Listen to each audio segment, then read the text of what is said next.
When I was 18, I got arrested for trying to steal a phone from Walmart. It was the dumbest thing I'd ever done, and I still hate even admitting it. I was with two friends, and the whole thing started as just one of those stupid ideas. I thought I could open the packaging, slip the phone into my hoodie pocket, and walk out like nothing happened. Instead, loss prevention stopped me before I even made it to the exit.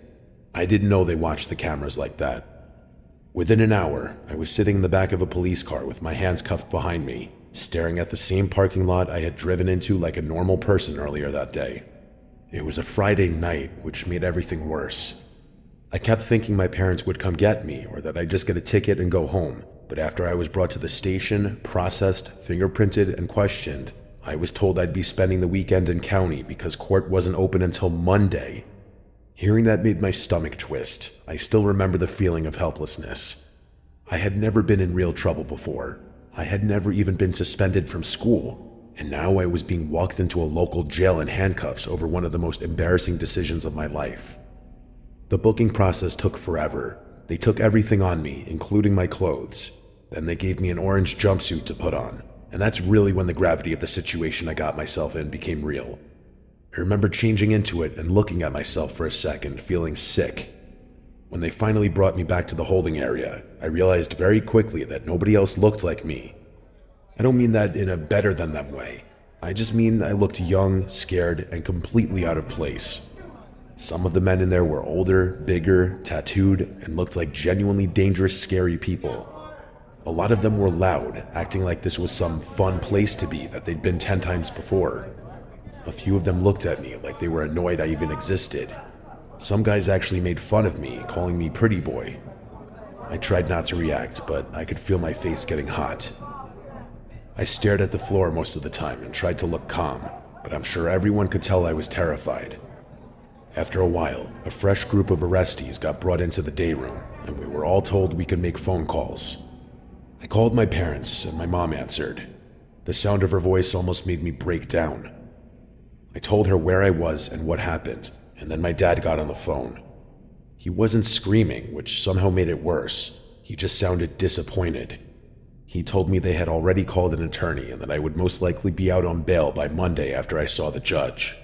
Monday was so far away, though. I wanted to ask them to get me out sooner, but I knew there was nothing they could do. After the call, I had to go back into the day room and pretend I wasn't on the verge of panicking or crying. Later that night, they assigned me to a cell. My cellmate was a man in his 40s who told me his name was Bob. I almost didn't believe that was his name. At first, I was almost relieved because he wasn't screaming or acting aggressive like some of the others. He had a calm voice and talked to me like a normal person. He asked what I was in for, and I stupidly told him. He laughed a little and said that was nothing, that I'd be fine. For the first hour or so, he actually made me feel less alone. He told me how to deal with the routine, when meals came, how to keep to myself, and not to let anyone see me looking too nervous. I remember thinking maybe I got lucky, but that feeling didn't last. As the hours dragged on, Bob got too comfortable with me.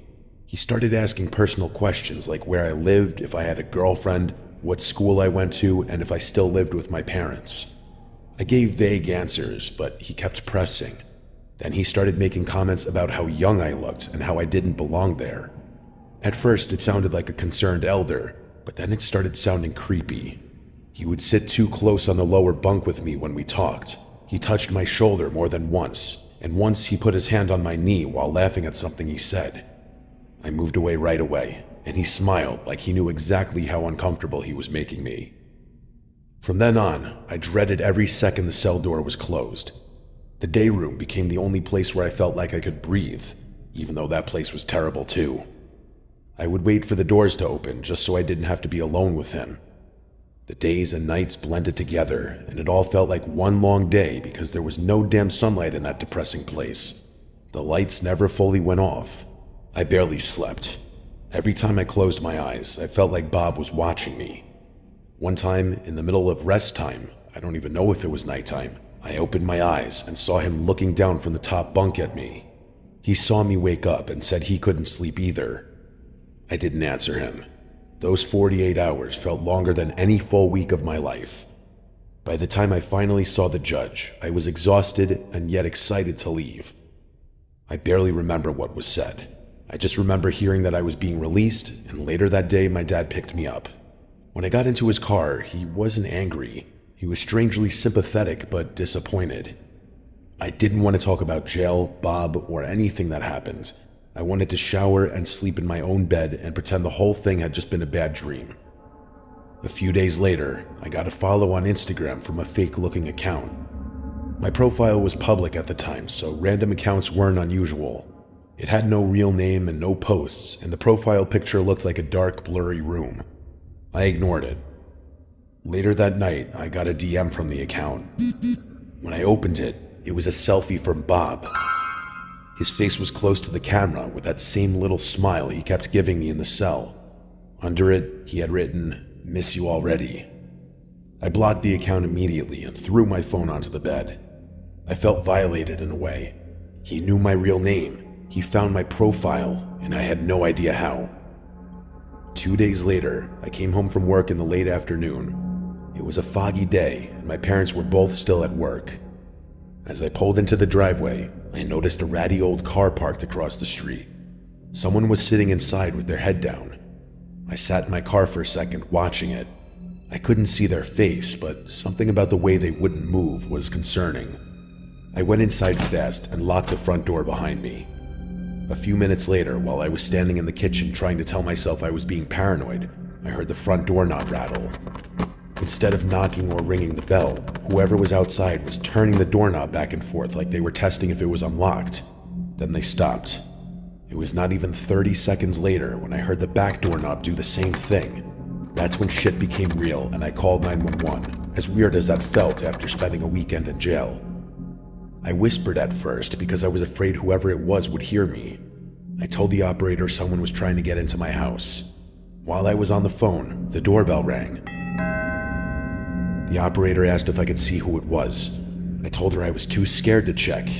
I told her I thought it was the man I shared a cell with in jail. She told me not to answer the door and to wait for the officers. By the time the officers arrived, the car was gone and whoever had been at the door was gone too. I told the officers everything. I told them about the arrest, the weekend in jail, Bob, the Instagram message, and the car outside.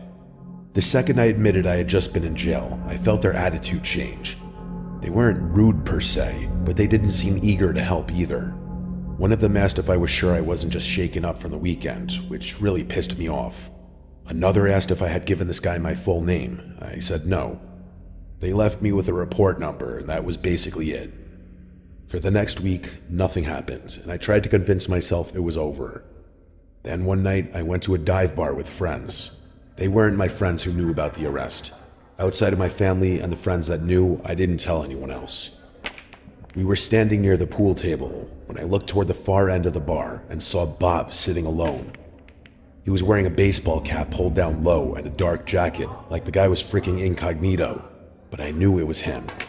He wasn't looking directly at me when I first saw him, but a few seconds later, he lifted his head, and when he saw me looking at him, he smiled. The fear and concern in my face had to be so obvious that my friends asked what was wrong, and I told them there was a girl that I didn't want to deal with and that I wanted to leave. We left through the front, and I kept expecting Bob to come out behind us. In the parking lot, I told my friends I was calling an Uber home, but to wait with me. The second I got in, I called my parents and finally told them everything I had been leaving out. That night, they put their foot down. We went straight to the precinct.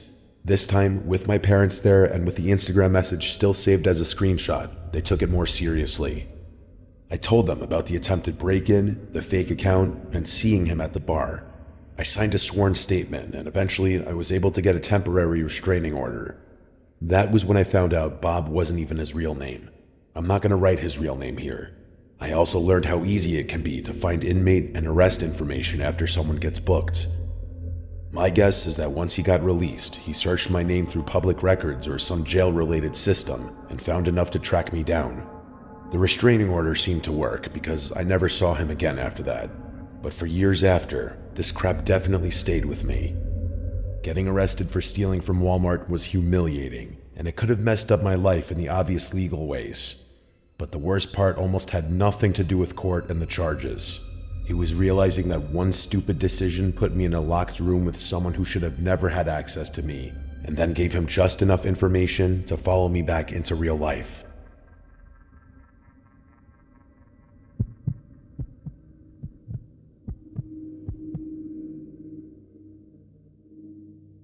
This is the first time that I'm trying to explain something by writing. I also just want to say that I struggle to relive this memory.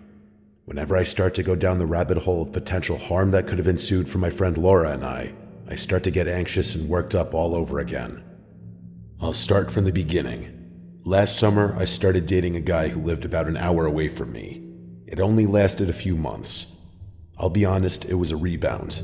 The only reason I'm mentioning him is because on this hour-long drive, I would always pass this giant building in the distance.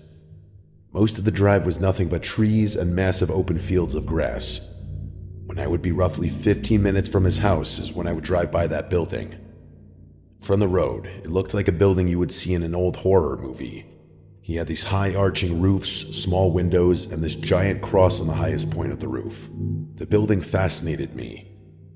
I asked him once if he knew what the building was, and he had no idea. He said he thought it was an old prison, but truthfully had no clue. He said that for his entire life it had been abandoned, and he never cared enough to find out what it was. That's one of the many differences between him and me. I saw that building one time and I wanted to know everything. After he and I stopped talking, I would still think about that old building sometimes. I told my friend Laura about it, and she seemed just as interested as I was. We tried looking it up online, but we couldn't find any concrete evidence for exactly what the building was used for. Honestly, we probably didn't look that hard. Neither one of us is the internet research type, and when no easy information was available, we gave up the search. However, we weren't ready to give up on the building. That's when Laura made an interesting suggestion. She suggested that we just drive out to the building and check it out. She said it's not that far after all, and if it's abandoned, nobody will be there. I was on the fence about this, not because I didn't want to, but because I don't really live on the edge. I don't take risks a lot, and potentially breaking into a building is a massive risk for someone like me. As I write this now, I feel like an idiot, but when this happened, going in the middle of the night seemed like a better idea. My logic was that if there was some type of security, they would for sure be gone after dark. I know it's not the best logic, but that's where my brain went. A few nights later, we made the trip at 1 in the morning. We put fresh batteries in our flashlights and got ourselves pumped up for an adventure. Laura parked the car on the side of the road. She didn't want to pull the car all the way up to the building just in case it had cameras. It took us almost 10 minutes to walk from the side of the road to the front door. When we got to the front door, I was desperately looking for a sign above or near the door. There was nothing I could see anywhere. Even with being right at the door, we still couldn't tell what the building was. Laura walked up to the front door and tried opening it. Surprisingly, it opened right up. There was a lock on the door, but it wasn't latched. The smell of must and old wood was overwhelming. With our flashlights on, you could see a stream of dust particles everywhere. After walking in the door, it seemed obvious what the building was. It was clearly an old prison. There was a door straight ahead that had bars on the window and a giant lock on it. This door also wasn't locked. It wasn't even closed. I was starting to feel anxious about entering this place, but Laura continued forward, so I followed her. We made our way through several smaller rooms and then eventually walked into this big room that had many cells lining the wall. The building was also littered with debris. There were chunks of the wall and ceiling all over the place. It was like the place was literally falling apart. Laura wanted to keep going, but I was all done. With all the debris everywhere, I didn't feel safe. I told Laura that the ceiling could cave in at any second. She laughed at me and called me a nervous wreck. She wasn't wrong. She promised just a little while longer. I was reluctant, but I agreed. It couldn't have been more than 3 minutes later when we heard a loud crashing noise. It stopped us both dead in our tracks. I instantly started freaking out. I couldn't help but imagine the worst. Laura was trying to be rational. She said something must have collapsed, and we heard the echoing. I gave her a look that said it was time to leave. Whether it was something collapsing or something worse, it was time to go. We started heading back in the direction we came from. In the doorway of the big room with the cells, Laura could see a person standing at the end of the room. When Laura told me, she said not to freak out. I can't even begin to explain how unbelievably unsettling it is to be in a giant abandoned prison in the middle of the night and have a person standing 20 feet away from you. We didn't move. The person eventually put their hands up in a defensive position and spoke. He said his name was Mike and he meant no harm. Laura started to press Mike, asking him why he's in the building and telling him that if he comes any closer, we'll pepper spray him. Mike immediately went into defense mode. He claimed that he was a security guard for the building. He said that he's supposed to detain anyone who breaks into the building and call the police to pick them up. He started going into detail about how the building started getting broken into all the time, so they needed to take measures to keep the people out. He seemed confident. All his answers were smooth, and he didn't stumble over his words at all. I was freaking out at this point, thinking I was about to be detained. Laura leaned over and whispered to me that she didn't trust this guy. Mike continued walking towards us with his smooth tone. He said that he was going to escort us out of the building with a warning. He claimed that we looked like nice young women and that there was no reason to get the law involved. I started thanking him. He was laughing and told me not to worry about it. Laura asked if he could get out of the way so we could leave, and he got a little weird. He said he was sorry, but he couldn't let us leave that way. When we pressed on why, he said that part of the ceiling caved in. There was no way through anymore. He was going to take us out the building through a much safer back route. Laura was skeptical. I just wanted to leave. When he walked by us, he did look a little weird. By that, I mean he wasn't dressed how you'd imagine a security guard dressing.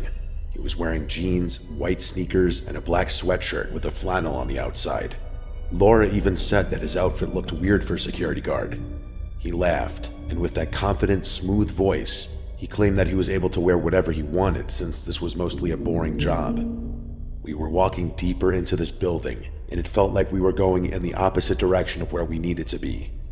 Every time we asked where we were going, he would just say, "Don't worry, we're almost there." A few minutes later, we made it to this long, narrow hallway with a door at the end.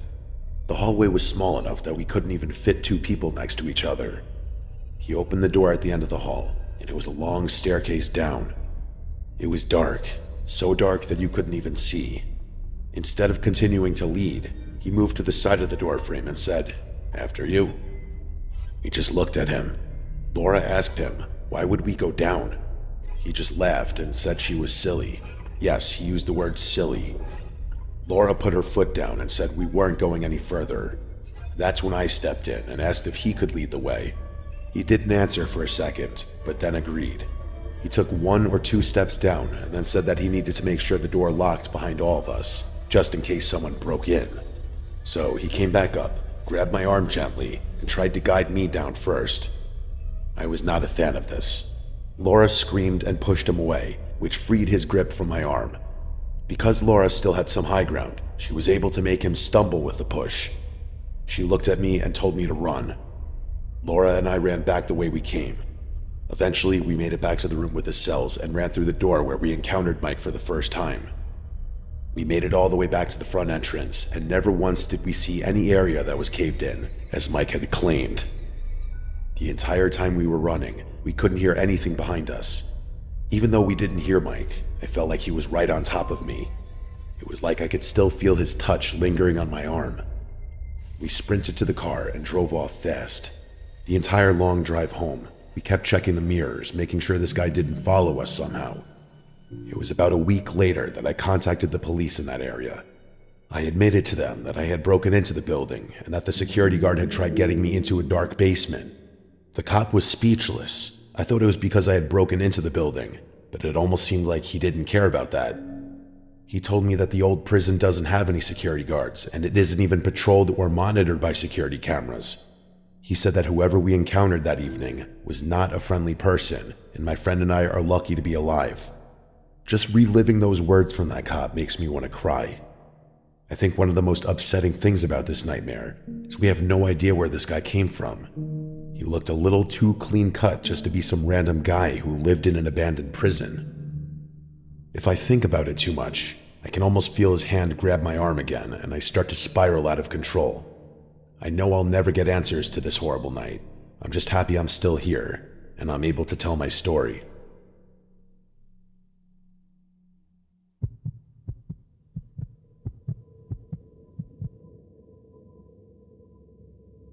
Several years ago, I moved across the country.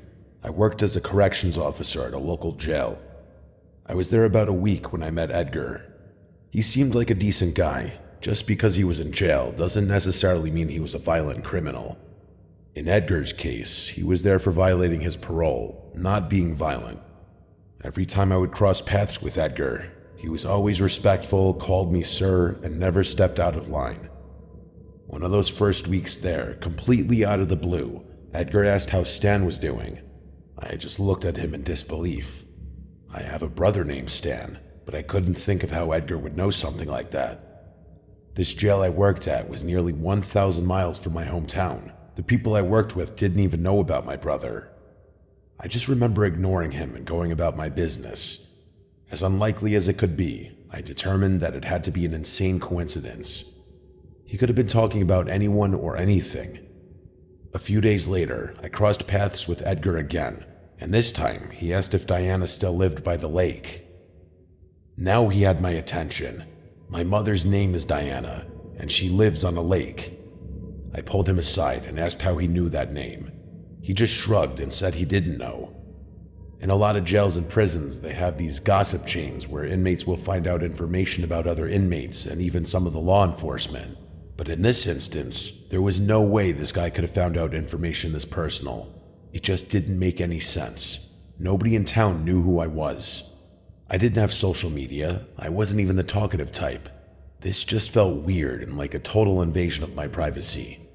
After he asked about my mother, I did some research. As unlikely as it could be, I thought maybe there was a chance this guy was from my hometown. After looking up Edgar's file, I was able to see that he was born and raised right here. By all accounts, he had never even been to my side of the country. Then one day, he asked about my nephew. He asked if he was still a fan of baseball. I was beyond disturbed at this point. There was no way this guy could know this information about my family. I went to my supervisor after this and told her about Edgar and this weird cat and mouse game he was playing with me. She dismissed it. She said he was probably trying to get me to retaliate in some way so he could sue the jail. I didn't buy this, but I accepted it because I felt like I had to. I would continue seeing Edgar daily, and I would wait for him to mention another member of my family, but he never did. He continued to be respectful, always smiling, and never aggressive. Not long after all this, Edgar was finally getting released. On his way out, he said goodbye to me and then said something that stuck with me. He said, "Maybe I'll see you around." I don't know why, but it made me feel uncomfortable. Maybe it was the weird smile he had as he said it. I don't know. It just felt ominous. A few months had passed since Edgar had been released. By this time, I was completely settled in at my job and in my new home. I started dating someone, and I would spend certain nights of the week at her place. One morning while I was at her place, I got a notification on my phone. Someone had alerted my Ring camera at my house. They rang the bell. They stood there completely still for a strange amount of time, and then they finally rang the bell again. This time they spoke through the camera. In a soft voice, the person said, "You home?" Clearly I wasn't. Then the person started talking about selling meat out of his truck. He pointed away from the camera and said that he had a lot of meat in his truck, and he was going door to door trying to sell meat. He apologized for imposing and then left. I just ignored the entire thing. This wouldn't be the first time someone tried selling me something at the door, so it wasn't that weird to me, even if the guy himself was weird. Even though it was morning, the way the shadows were hitting the camera, I couldn't tell who the person was. It didn't help that the person also had his hood up. Not a good look if you're trying to sell a product. That next night, I stayed at my girlfriend's house again. A little after 2 in the morning, I got a notification on my phone. Somebody was at the door. When I pulled up the camera feed, nobody was there. Somehow the sensor got tripped. I heard of this happening to others before, but it never happened to me. I dismissed it and went back to bed. The next night, I was home alone since I worked at the jail early the next day. At almost the same time as the previous night, at 2 in the morning, my doorbell rang. I pulled up the camera feed, and it was the same guy as the day before, the guy who was trying to sell meat. Before I said anything, he rang the bell again and said into the camera, "Hello, I got some meat in the truck I'm trying to sell. Is anybody home?" I was furious. Before I said anything, he spoke again and said, "You should open the door so you can see what I have for sale." I'm not 100% sure, but it looked like this person reached for the doorknob after he said that. I'm able to talk through my Ring camera, so I alerted the person that I was law enforcement and that he better get off my property before I call it in. At first, he didn't move at all. Then, seconds later, he lifted his head up a bit. With a huge smile on his face, I was able to tell exactly who it was. It was Edgar. The kind man from the jail who knew way too much about my personal life. I had forgotten all about Edgar by this time. He didn't run off as a lot of criminals would do. Instead, he slowly turned around and walked away. I noticed that he didn't get into a truck or any vehicle for that matter. He claimed that he had meat in a truck, but I watched this man just walk away and keep walking into the night. I was a little freaked out after that night, mainly because I didn't know what Edgar was capable of. He wasn't violent in the past, but these were clearly not the actions of a sane man. I called my brother Stan the next day. I asked him if he knew this specific Edgar, and my brother had no idea who he is. When I sent him a picture of Edgar, he confirmed that he certainly didn't know who he was. I did a little extra digging after that night and found some interesting information about Edgar. The man had no known family, no previous addresses, and when the parole officer checked his current address, he wasn't there. I wish I could tell you that's where my story ends, but I think Edgar decided to visit me one last time. It was about a month after the last visit, and somebody rang the doorbell at my girlfriend's house at 10:30 at night. I ran to the front door to answer it, thinking it was maybe some sort of mistake. When I answered the door, nobody was there. When I looked down the street, I saw someone walking away. It looked like someone similar in size to Edgar, but it was too dark to be sure. I shouted to the person, but they didn't react and just kept walking. I didn't chase them because people walk in that neighborhood at night often. I wasn't sure if it was Edgar or just a neighbor. I went back inside, locked the door, and told my girlfriend it was nothing. I stayed up that entire night waiting for another visit, but nobody ever came. I never found out what happened to Edgar. It's like he fell off the face of the earth. It disturbs me to think about the fact that this man knew where I lived, and if that was him at my girlfriend's house, I can't even imagine how he would have found that out. It made me feel like this man was stalking me. I was constantly looking over my shoulder for months. What bothers me more than all that is that I have no clue how this guy from jail knew my brother's name, my mom's name, and where she lived. I'm still terrified he's gonna show up at my mom's house one night, and I'm not there to protect her. I don't know why he chose me to mess with. I haven't slept well in years. I like to tell myself that he went to another town under a different name and got arrested there. The hope that he's in jail is one of the only things that helps me not dwell on this more than I already do.